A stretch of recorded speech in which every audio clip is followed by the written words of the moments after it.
Chapter 11. Faith shows the reality of what we hope for. It is the evidence of things we cannot see. Through their faith, the people in days of old earned a good reputation.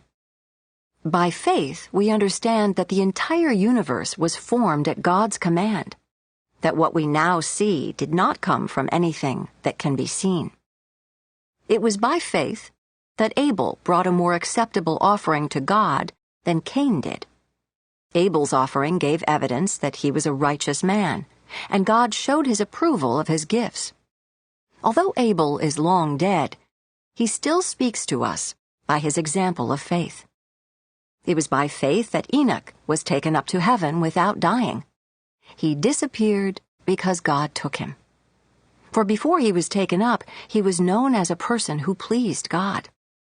And it is impossible to please God without faith. Anyone who wants to come to him must believe that God exists, and that he rewards those who sincerely seek him. It was by faith that Noah built a large boat to save his family from the flood.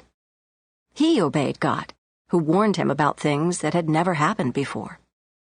By his faith, Noah condemned the rest of the world, and he received the righteousness that comes by faith. It was by faith that Abraham obeyed when God called him to leave home and go to another land that God would give him as his inheritance.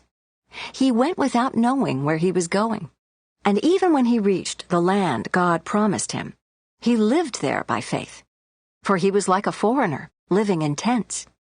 And so did Isaac and Jacob, who inherited the same promise.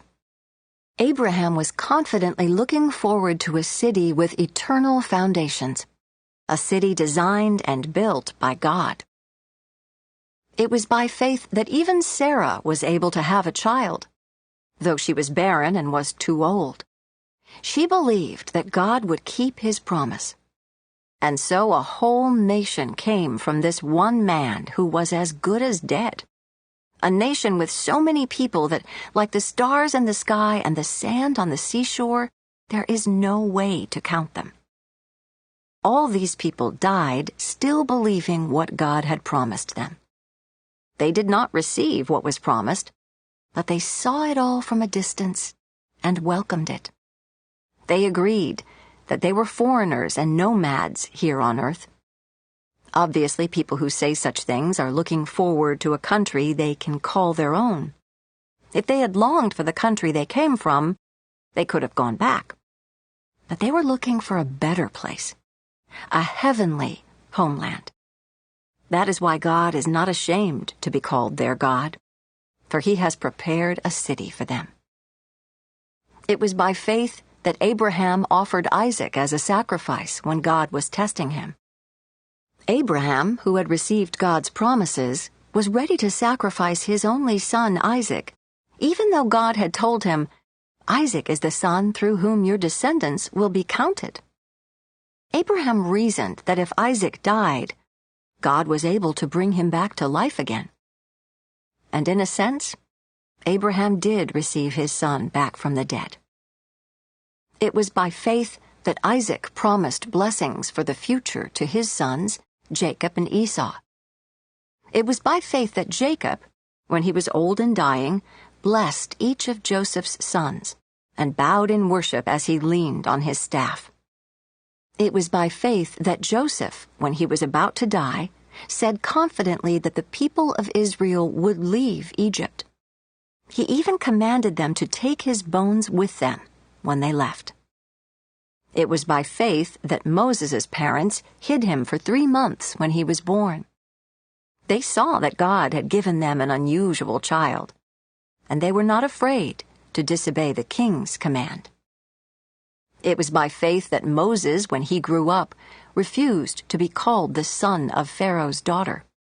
He chose to share the oppression of God's people instead of enjoying the fleeting pleasures of sin. He thought it was better to suffer for the sake of Christ than to own the treasures of Egypt, for he was looking ahead to his great reward. It was by faith that Moses left the land of Egypt, not fearing the king's anger. He kept right on going because he kept his eyes on the one who is invisible. It was by faith that Moses commanded the people of Israel to keep the Passover and to sprinkle blood on the doorposts, so that the angel of death would not kill their firstborn sons. It was by faith that the people of Israel went right through the Red Sea as though they were on dry ground. But when the Egyptians tried to follow, they were all drowned.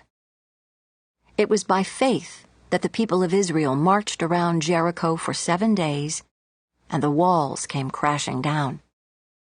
It was by faith that Rahab the prostitute was not destroyed with the people in her city who refused to obey God, for she had given a friendly welcome to the spies. How much more do I need to say?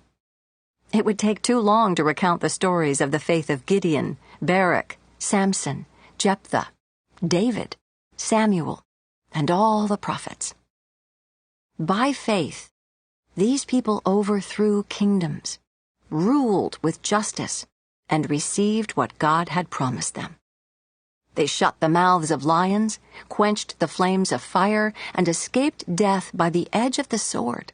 Their weakness was turned to strength. They became strong in battle and put whole armies to flight.